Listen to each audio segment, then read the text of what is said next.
Lao khasal tan kisikin hambang vai Xóa tak tumin lên cùng tam ka veita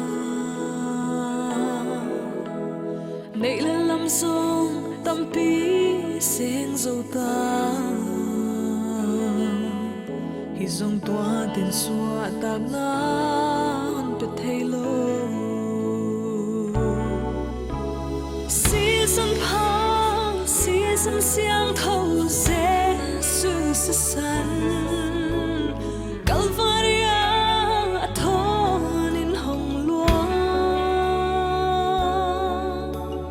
Tua in cái khéo na Tên sộp siang ta Cả lao khá tua sim thu nhớ Ngay kem nô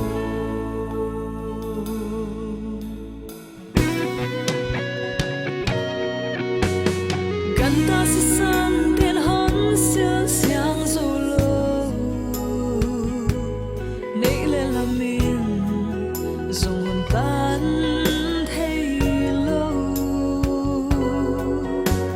Hội na dòng cây chín dâu non lô Qua siang doan đi ngô lên liang sang gạ lơ về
Siang thâu Giêsu sa san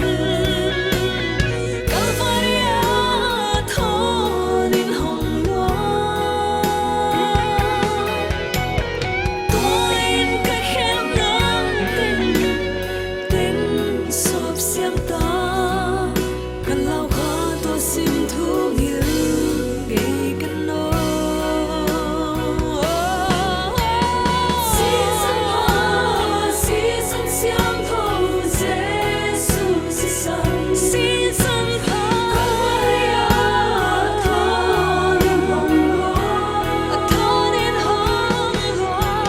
Tua in cái khéo na Tên sộp siang ta Cả lao khá tua sim thu nghĩa Ngay cái nô